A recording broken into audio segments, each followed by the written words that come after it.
네, 경기도 부천시을 김기표입니다. 행정처장님 예. 고생 많으십니다. 아유, 감사합니다. 근데 이제 우리가 살면서 처음 보는 대법원장의 행동을 보고 그다음에 난생 처음으로 저렇게 정치적인 모습을 보이는 대법원장 그리고 그런 행위들을 보는데 국민의 대표기관 입법부가 가만히 있을 수는 없는 겁니다.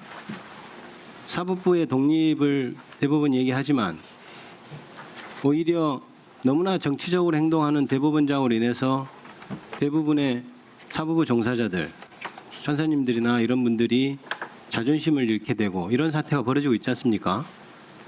사법부는 국민의 것이죠. 대법원장 개인의 것이라고는 생각하지 않습니다. 맞습니까? 맞습니다. 그런데 그런 상황에서 집권 여당이 왜 사법부를 흔들려고 하겠습니까? 오히려 사법부가 흔들리는 사법부를 바로잡기 위해서 이런 질의도 하는 것이고 질책도 하는 것입니다. 저는 이게 좀 시체말로 이런 표현 써서 미안합니다만 깽판 친 거라고 생각합니다. 깽판.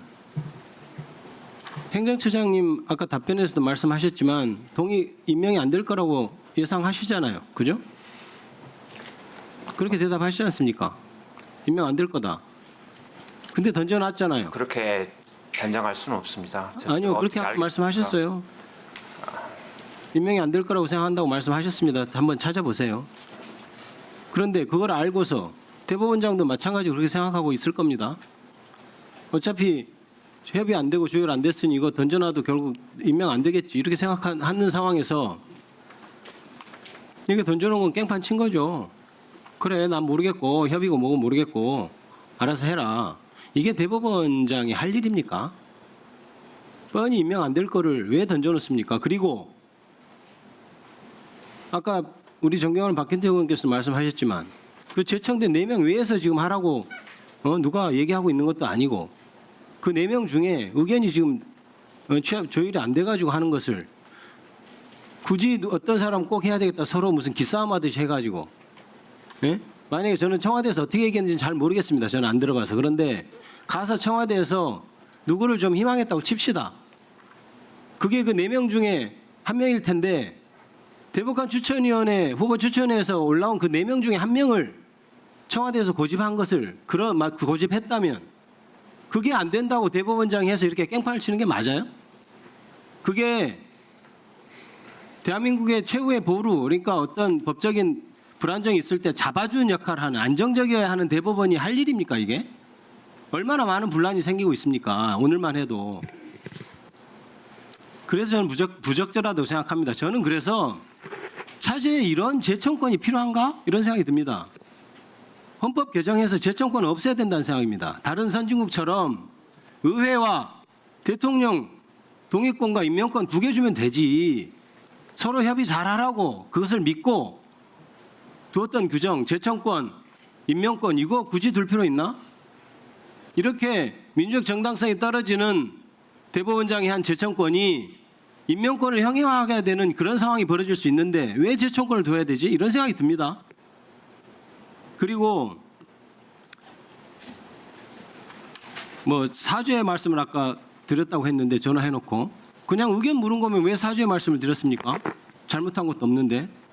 행정처장님 잘못한 거 없다고 계속 했잖아요. 근데 나중에 사죄하셨다면서요. 전화한 사람한테. 본인이 생각해도 처장님 생각해도 잘못했으니까 사죄를 하는 거예요. 혹시나 문제 될까 봐. 나중에 전화 또 했을지도 모르겠습니다. 해서 이거 이런 거 그런 뜻이 아니고 이렇게 얘기했겠죠. 뻔합니다. 그게 일종의 조리 같은 겁니다. 그랬을 것이다. 저는 그렇게 예상합니다. 그러니까 사죄의 말씀이라고 해서 했겠죠. 저는 이 4명에 대해서 다시 이것을 후보자를 유지하는 게 맞냐라고 물어본 것 자체가 부적절하다고 얘기하는 것은 뭐냐면 그때 청거된 사람이 국민이 청거해가지고 된 사람이 39명이었어요. 여러 명 중에서 39명이 자 내가 그러면 한번 검증해 보십시오. 국민검증해봐 좋습니다라고 동의한 사람이 39명이었어요. 그 4명은 그 39명에 들어간 겁니다. 그때 이미 그 4명은 나 대법관 후보 한번 돼보고 싶어요라고 결정을 했던 사람이에요. 그런 사람한테 왜 의사를 다시 묻습니까? 이미 하겠다고 얘기했던 사람을 왜 다시 물어요? 이 시점에서. 그렇게 어렵게 국민의 여론까지 들어가고 그다음에 대법원에 그리고 대법원장이 다 임명하는 10명 중에 대법원장에 영향력이 끼치는 사람이 6명이 임명됩니다. 나머지는 당연히 4명이 당연직이고. 그런 사람들 애초에 그럴 거면 애초에 걸러내지 그랬어요. 마음에 안 드는 사람이 있으면은 왜 이런 분란을 일으키는 겁니까? 저는 그래서 이것이 혹시나 정말 누가 나 탄핵해봐라고 함정을 빠뜨리는 건 아닌지, 아니면 4명한테 물어봐가지고 동의 안 하니까 어차피 임명 안 될 사람 추천해가지고 임명 안 되게 해서 다시 원래 의도대로 대법관 후보 추천위에 새로 뿌리는 우회적인 방법으로 하고 있는 것은 아닌지, 그래서 국민의 피해는 아랑곳하지 않고 깽판을 치고 있는 것은 아닌지, 그래서 목적 달성을 해서 대법관 후보 추천위원회가 다시 열리면 결국 우리 뜻대로 됐다라고 회심의 미소를 지으려고 하는 건 아닌지, 그런 의심을 하는 겁니다. 답변해 보세요.